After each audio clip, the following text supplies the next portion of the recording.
and wanting to marry them. Okay, so if you're looking for a partner, there's always ChatGPT. Soon your clothes will all be 3D printed, right? So what will happen is you don't have to go to, oh, I'm so sorry, no, you have your brands, it's still very important. I'm sure your brands will 3D print them soon. Or basically, what happens is, what will happen is you select a design that you like online, and then from the design you pick it, you'll have a 3D printer at home. The material will probably be sustainable, and then you can print it, and if you don't like it anymore, if you're like a one-piece type of person, you can discard it or you can use it again, right? So many shifts. Soon, you'll be able to understand what your dogs think, or your cats, because they're trying to understand how animals communicate with each other now, right? So this is the world that we're living in. We're living in this world. It's changing very rapidly. So if you were thinking of VUCA, you now need to shift to bunny, right? So what is bunny? Bunny means that everything is brittle now, right? The pandemic, what it's taught us is that it can shut down worlds. I mean, well, not the galaxy, but our world. It can shut down the entire globe, supply chains, everything shifted. Everything that looked very strong and very stable before, financial institutions, governments, now is brittle, is porous, right?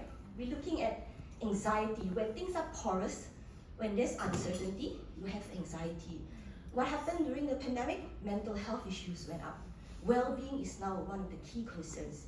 If you don't have well-being policies in your organization, anxiety will go up. What happens? Great resignation, quiet quitting, great attrition, all these sort of things. Everything now is non-linear as well, right? Simple example, global warming, sustainability. Who throws all your plastic bottles in the plastic section of your dustbin or recycling? Who here? Put up your hand, please. Here, both of us. And the rest of you, where do you throw it? With the paper? So you see, so we know that our ozone layer is thinning. We know that our world, in so many ways, our environment is in a crisis mode. We talk about sustainability every day in our organizations. We have ESG, we have all kinds of policies, but we still throw our plastic bottle, right? So we cannot, when we say it's non-linear, what we're saying is we cannot see the impact that we have now on the future because everything is incomprehensible. It's so difficult to understand now that the person who actually came up with this was the one who, he writes code, right? So he's an IT coder. And he said that programs can have a piece of code that was randomly put in there, and what happens is the program will work. But the minute you remove the code, which makes no sense, it was never in the first analysis, whose IT here, I don't know the word, but it was never there, and then when they take it out, this useless bit of code, the program doesn't work anymore. And this is the world that we're living in. If you cannot comprehend a man getting pregnant or falling in love with an AI, that's the world we're living in, okay? So that's why Bunny has shifted so many things for us. So how do we deal with this Bunny world, right?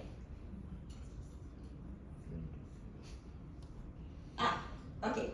So how do we deal with this Bunny world? Well, we look at it from 3 specific areas, right? So I think you ladies covered it very well earlier, and you said things are going to change a lot, right? So we'll look at your workforce letter, gig, and your workplace. But at the end of the day, the first thing that's going to change, the first W, is the work that is done. How is the work done? Automation is going to change everything. AI, digital, ChatGPT. Who loves ChatGPT here? Who doesn't love it? Have you tried it? It's amazing, okay? How work is done. The future tells us that a lot of low-level jobs will be lost, but a lot of low-level jobs will also be made. Because AI can help you, say for example, deal with customer service with clients, but it cannot clean up a spilled cup of coffee on the table. So where do you use all this technology? When you start thinking about human-machine interactions, if you're going to introduce a digital strategy for your organization or technological strategy. What about your people transformation, right? So that's what we do as well, right? So I help with the people transformation side because you have your machines, but what about the human beings who are going to run it? Digital platforms fail mainly because there's a lot of resistance from people, right? The people have not embraced it or taken ownership for it. Second W is your workforce, obviously. So your workforce is changing, gig, for sure.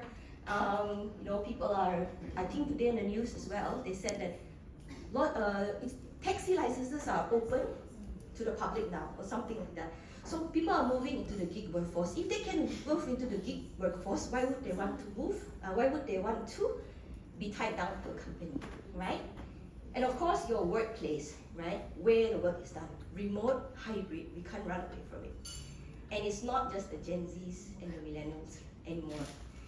The Gen X, the Gen Y also wants work-life balance, right? They also don't want to go in 5 days a week. Who's Gen X like me? Do you want to still do full work weeks in your office? Absolutely not. It's not just the millennials. It's us too. Why do we want to put on makeup, when we can be in our pajamas and just do work? So, what are we looking at? We're looking at, oh, I went too far. So how do we deal with all of this? Oh, I went too far. Oh, I really went too far. Sorry, guys. So how we deal with this is, global workforce surveys are showing us that post-pandemic, if you don't know how to respond to your future of work changes, then you're not going to be able to attract talent anymore, right? Which we spend so much time talking about talent management and talent attraction. You won't be employer of choice, right? 21% of the world only is engaged at work. What does that leave the 79%?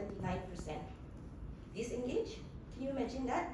If your engagement scores are high at the moment in your organization, say 70% or 80%, and you are tracking engagement based on that, I want to ask you to really rethink that carefully. Are people really engaged? Or are they saying they're engaged because they fear repercussions? Or is your KPI tied to organizational engagement? Therefore, you HR people know what I'm talking about, right? If engagement is 70%, everyone's KPI on the group will go up. So who wants to put your engagement at 20%? So you have to think about it. GDP loss, 7.8 trillion USD due to low engagement. There's lots and lots of other data, right? But burnout, Malaysian workers, 51% are burnout. Do you feel a little bit burnout? At least 51% of this room, right? According to data. Right? What is burnout? Burnout is not just exhaustion, it's not just fatigue. It's the feeling that, it's just a little bit too much now. And maybe I just want to move to do my own thing, or it's time to retire or buy a Ferrari or whatever, right? A lot of senior management are starting to shift. So what that means is that you're looking at organizations now, which will tell them, the world is changing, future of work is happening, and you need to change with it. We're telling them that. At the same time, the organizations are saying, but if we keep changing, how do we ensure that we have long-term goals, long-term vision, long-term plans that we still need to meet? And this is where the tension lies between agility and sustainability. So this will continue on. The world changes, but how do you maintain this ability to be sustainable, right? Well, one of the ways is to consider it as being able to zoom in and zoom out with time, right? So you have organizations that need to be able to have long-term and short-term vision, right? Agile and sustainable, people who are able to do that, and you need to be able to do it yourself, otherwise you'll be left behind, right? And all of this is in response to the environment, which is the future of work environment that we're looking at, okay?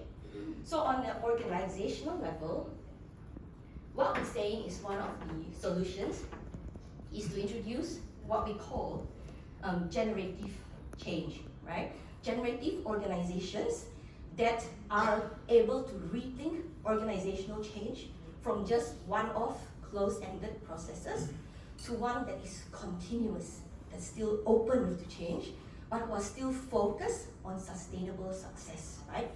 And that means that you proactively future shape and not future adapt, right? So that's what generative change really means. And generative change means moving away from just the shareholder focus to the stakeholder focus. So what do we mean by that? We're talking about quadruple bottom lines. We're not just saying let's just maximize shareholder profit now, because sustainability cannot work like that. People will burn out, organizations maximizing profit are going to become brittle. You see so many institutions falling by trying to maximize that. What about the planet? What about the people? So quadruple bottom line means you focus on purpose, planet, people, and profit. So your 4 Ps become really key. So if you are defining and creating strategy now just based on one of these Ps, then something is off, right? So we need to rethink strategy. Okay? Well, any Unilever here? No. Any Domino's pizza? Okay, no. But basically, one of the global examples of organizations, I'm just going to show you, tell you a very quick one, is Domino's Pizza. Okay, Unilever, they managed to turn around so quickly to be able to produce hand sanitizers, I think within 1 to 3 months of the pandemic happening. Domino's Pizza managed to survive the pandemic. Not only survived, they actually made money. They overtook all the pizza competitors. Why do you think? Because? Hand sanitizer. Hand free hand sanitizer for pizza. No, because they had all this data on the customers. What they did was they invested in their own delivery service. So they did not depend on an external third-party delivery service. So when people were locked in their own homes, they managed to deliver more pizzas than anyone else. And on top of that, right, they also are looking at future of work things, like for example, they've actually spent quite a few years now thinking of how to do automated deliveries, robots, right, to drop parcels and all that, okay? So what we're moving from, if you're thinking about generative change, is change management to change agility. So in the past, if you look at just what and how, right, say product and profit, a lot of time change is driven from the top. It's one-off, it's focused on efficiency in processes, it's incremental. I just need to firefight, solve this particular problem, put a plaster or banner on it. It's reactive, project management based, takes place after the change and is reactive. And of course, it thinks in terms of wins and losses, okay? But generative change is why? Why are we doing this? And it's long term, it's continuous, it's driven by your people, your stakeholders, your customers. It's looking at effectiveness, not just efficiency. It's looking at organizational redesign. So how do we redesign our organization to make sure that we don't become dinosaurs and die out? How do we become proactive? How do we scale with agility? So change management says, I change in one area of my organization. Generative change says, I am agile and I scale it across the organization. And it prioritizes sustainable solutions and is very focused on organizational learning. So what that means is you continuously learn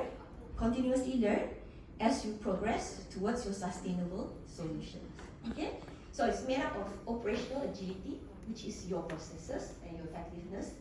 But more importantly than that, because this is still change management, it focuses on organizational agility, which is transforming the organization from the inside, which is saying, I need to change my mindset, I need to change the norms, the belief systems, the culture that exists in the organization. I need to make sure that we are focused on stakeholders and creating value. Okay? So if we've looked at organizations, generative organizations, the second level is generative leadership, right? And this generative leadership pursues agile approaches, but at the same time leads with the heart. So it's very human-centered. So it's no longer transactional, right? It's transformational now.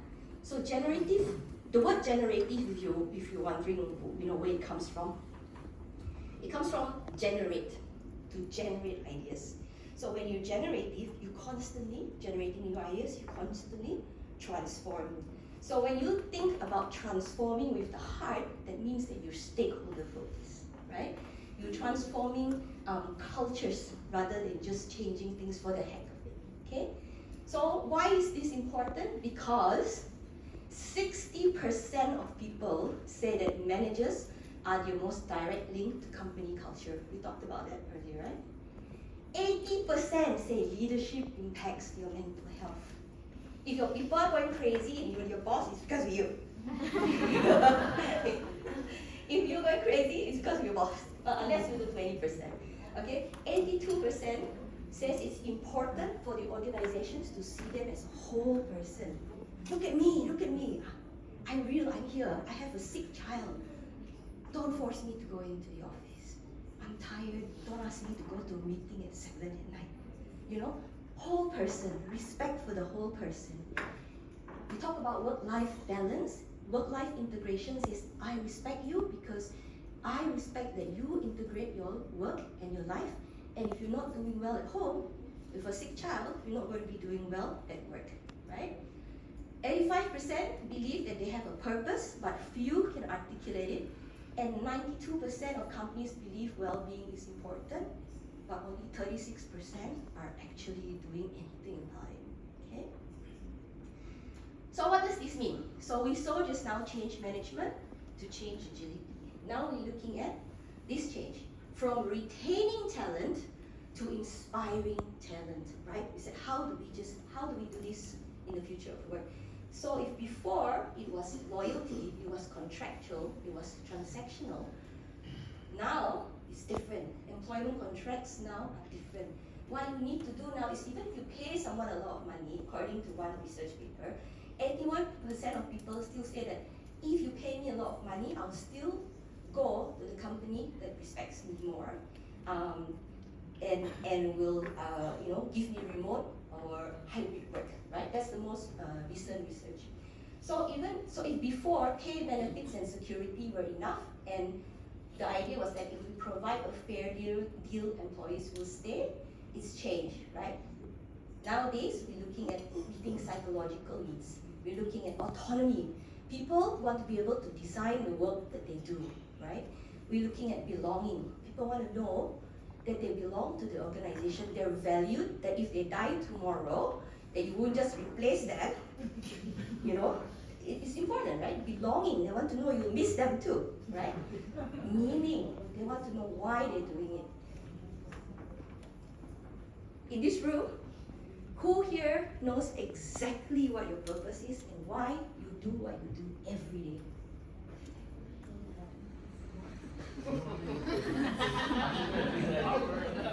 Do you know? Anything? Oh, not here. To enjoy all the fruits and all that. Yeah, so people actually, right, if you know the purpose, why you're doing what you're doing, waking up every morning wouldn't be such pain, right? Because you know you're coming out and you're doing something to make the world a better place. Being able to link that meaning with what you do every day is one of the key reasons why people have suffered from the Great Resignation. They said that life is too short. Why should I continue to work in an organization that doesn't value me and work that I hate, or a job that I don't like? So they leave, right? But if organizations say, look, we value you, the work you do is meaningful, and that's where you have long-term retention, talent retention, because people want to have that sense of belonging. So before, like I said, if we provide a fair deal, employees will stay. Now is if we provide enriched jobs, employees will be engaged. So your 21% or your fake 70% will actually really go up, and engagement will be real, right? So engagement is more than just bringing a cake during birthdays, right, and blowing candle, for that particular department's March babies, for example. Engagement means providing psychological safety to your people so they can bring them real selves to the table. They can talk to you about issues at work. You can coach them. You can provide them career planning, pathing, then succession planning within the organization. That's engagement, right? So what that means is rewards have to be elevated. You have to move from just pay and benefits, right? So people always ask me, why do you leave banking? Why don't you stay and become an investment banker? Stay as an investment banker in London, right? Because I was an investment banker in London. And they always say to me, why don't you stay? Why you come back to Malaysia lah?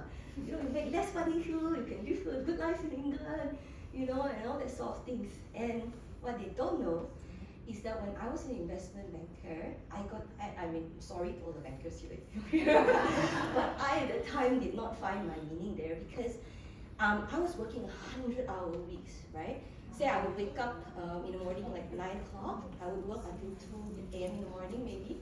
I used to do all the IPOs. I used to do that.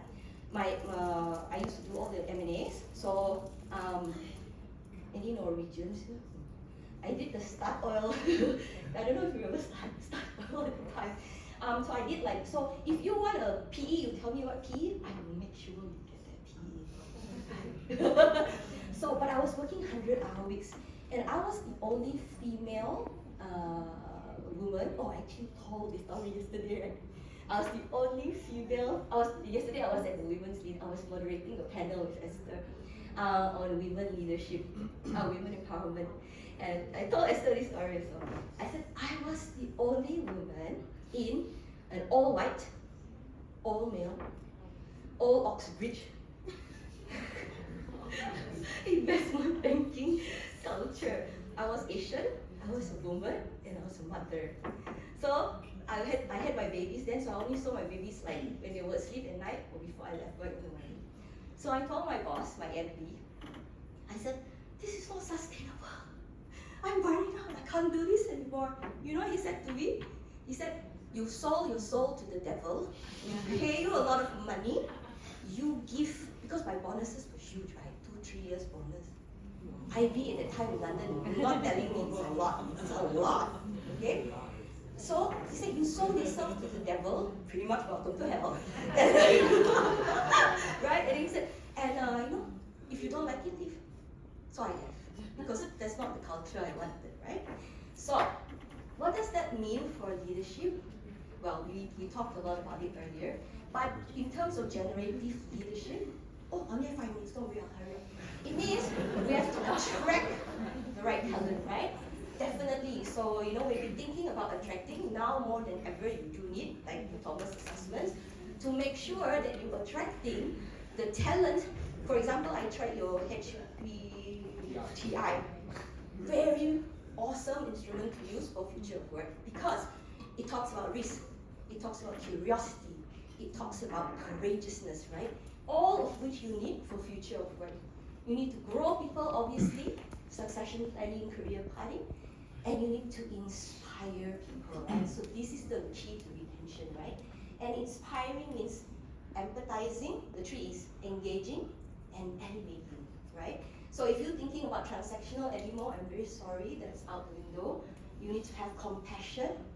Compassion is the new key soft skill that you actually need for senior management, if you want to call it soft heart, maybe soft skill. Engaging, you need to personalize and personalize people, and you need to elevate them, right? It's not about me achieving my own KPIs, it's about me co-elevating my team, right? It's about co-elevation.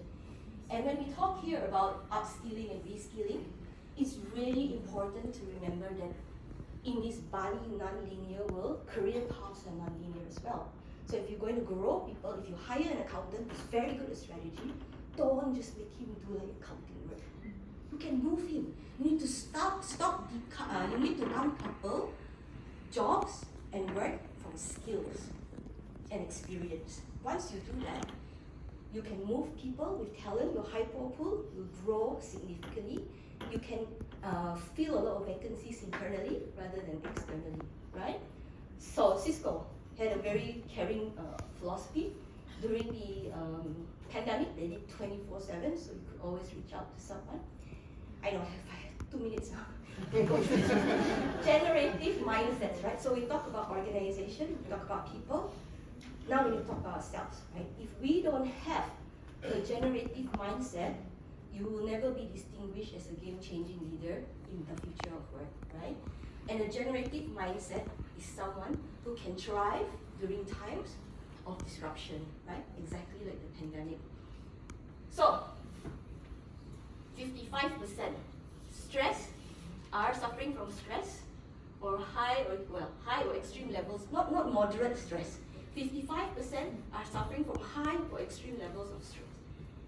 My quiz to you is 55% of who? I didn't put it here because I wanted to ask you. Who? You! I was so stressed to prepare for this event. Suddenly you didn't sleep, right? How many nights? So, 55% of whom do you think? Malaysian employees. Worldwide employees, total workforce. 55. They should win the lucky draw. 55%, not just the report, right? 55% of leadership. Leadership and managers are suffering from stress, high levels of stress, because they're saying, how do I remain agile? How do I remain sustainable? It's all on your shoulders. Yet, it says that if you have a growth mindset, you're 3 times more likely to succeed. So what we need to shift is the stress of saying, I can't do it, that sort of sense of blaming, sense of being crippled by the future, to how do I grow, how do I adapt, how do I shift the way I behave and work. And this means having a very generative mindset, right? It means creating that self-leadership, understanding your own reasons why you go to work, what your values are. It also means emotional maturity, being able to bring that compassion for yourself as much as you have for people. It's that growth, 1 minute. It's that growth mindset. Believe on yourself. Yeah, go back to the room and hide. I'll be like, Michelle Yeoh, and she said, shh. Michelle Yeoh. Remember Michelle Yeoh when she went to get the award and they tried to get her off the stage? She's like, I'll beat you up. Growth mindset, believe in your own and others' capability to grow, so that even when life is disruptive, you can change, you can move on, as opposed to a fixed mindset. And of course, the resilience, right? Okay, so what does that self-leadership look like? This purpose, meaning, values. So when we go into organizations to help them, when we help them with a lot of business solutions, right? So we help them, like I said, people transformation, we help them with alignment of KPIs, we help them to look for new innovative, so we do a lot of business canvas modeling, we also do a lot of KPI alignments and all this, okay? But when we come in and support on the people side, we do a lot of L&D programs and of course human capital strategy. But one of the key things, even if you kick all of those off, culture eats strategy for breakfast. If you don't shift culture, strategy is not sustainable. It'll become change management rather than change agility. But you can't shift culture across the organization if you don't understand yourself, what drives you. So you need to have that self-leadership to shift other people's mindset within the organization. And it's not just HR's role, right? It's everybody, every single person in your organization has to have that mindset, right? So other thing about the growth mindset is ideation, right? Ideation is so key, and experimentation. What we mean by this is always try, fail forward, fail fast, but make sure that you're always trying. That's why when we talk about that risk profile, right, for Thomas, right, it tells you, is this person willing to take that risk? Am I willing or am I fixed, right? Enel, right, so I don't know if you all know Enel, but it's an Italian energy utility firm. They took ideation to the next level with their crowdsourcing. They invested, they said, we talk about sustainability, but we are not going to be able to be agile and sustainable if we don't shift the way we do our oil and gas, right? So they invested in 1,000 startups. They spent 20% of their time on projects, and they have my best failure initiative. Meaning that they say to themselves always, how can I keep promoting ideation and experimentation in an organization? They also started a crowdsourcing platform with 500 participants across 100 countries. So you don't even have to crowdsource just internally, but also externally. Last of all is your creative resilience, right? Remember, always stay strong. I never take a challenge as something that holds you down. Get up, fight back, bounce back from challenges. If you can overcome these difficulties and you understand learning is a lifelong process, and that life, the downtimes are just part of the experience of growing to be a better you, then that is creative resilience, right? So, okay, before he kicks me off the stage, thank you very much.